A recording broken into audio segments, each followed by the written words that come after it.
The silence in Richard's penthouse was deafening that morning, broken only by the soft humming of Maria as she dusted the mahogany bookshelves he never touched. At 73, Richard Hartwell had everything money could buy: original Picassos adorning his walls, a wine collection worth more than most people's homes, and a bank account that could fund small countries. Yet as he watched this 60-year-old woman with calloused hands and a gentle smile tend to his empty palace, he felt poorer than he'd ever been in his life.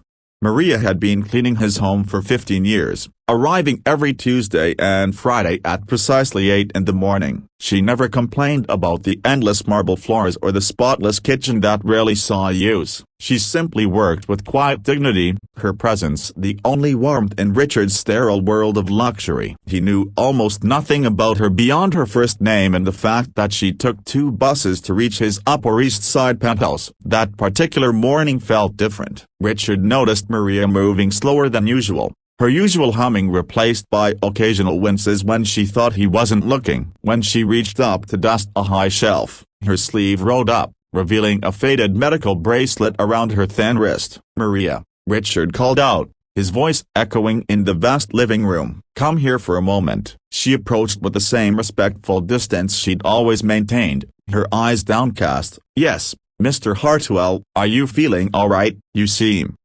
different today." Maria's face brightened with that radiant smile that had become the highlight of Richard's otherwise monotonous weeks. "Oh, I'm fine, Mr. Hartwell. Just a little tired. My grandson had a fever last night, so I stayed up with him." Grandson? Richard realized with shame that in 15 years, he'd never asked about her family. "Yes, sir. Diego. He's 8 now." Such a smart boy. Her eyes lit up in a way that made Richard's chest tighten with an unfamiliar emotion. Something in her voice, a slight tremor beneath the warmth, made Richard study her more carefully. He noticed the way she favored her left side, the slight pallor beneath her olive complexion, the medical bracelet she tried to hide. "Maria, when was the last time you took a day off?" She looked confused by the question. I don't need time off, Mr. Hartwell. I'm grateful for this job." That afternoon, after Maria had left, Richard found himself doing something he hadn't done in decades. He couldn't stop thinking about someone else. He realized he'd become so insulated by his wealth that he'd forgotten what real struggles looked like. Maria's quiet strength, her dignity in the face of what he now suspected were serious challenges, haunted him. The next Friday, Richard made an impulsive decision. As Maria prepared to leave, he handed her his platinum credit card, the one with no spending limit. "Mr. Hartwell, I don't understand," Maria stammered, staring at the card as if it might bite her. "I want you to take this weekend and buy something for yourself, something you've always wanted but couldn't afford. Consider it a bonus for all your years of faithful service." Maria's hands trembled. "Sir, I couldn't possibly. I insist." "And Maria, don't worry about the cost. Whatever makes you happy." That weekend crawled by for Richard. He found himself pacing his penthouse, wondering what Maria would choose. Would she buy designer clothes, expensive jewelry, take a luxury vacation? Part of him hoped she would splurge on something extravagant, something that would justify his wealth by allowing him to share it. Monday morning came, and with it, Maria's usual punctual arrival. She worked with her customary diligence, but Richard noticed something different: a lightness in her step, a brightness in her eyes that hadn't been there before.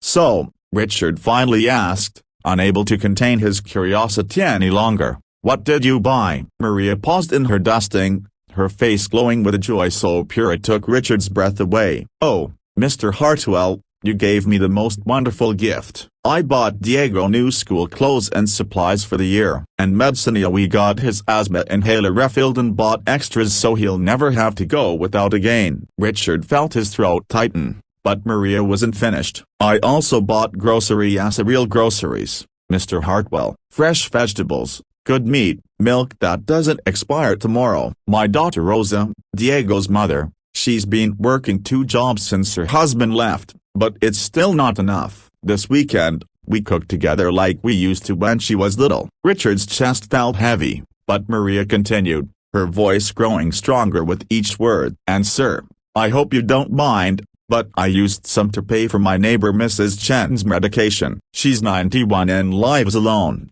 and I know she's been splitting her pills to make them last longer. I bought her a month's supply." By now, Richard could barely speak. Is that all?" Maria hesitated, then reached into her purse and pulled out the credit card along with a small receipt. "I almost forgot I bought his for you." She handed him a small package wrapped in newspaper comics. With shaking hands, Richard opened it to find a simple ceramic mug. It was white with slightly uneven lettering that read "World's Best Boss" in bright blue paint. "Diego made it in his art class at school," Maria explained, her voice soft. "When I told him about your kindness, he insisted I buy it from his teacher's classroom sale. He said anyone who helps families must be very special." It only cost $3, but he was so proud. Richard stared at the imperfect mug, his vision blurring. In his hands was something no amount of money had ever bought him, a proof that he mattered to someone, that his actions had touched lives beyond his gilded walls.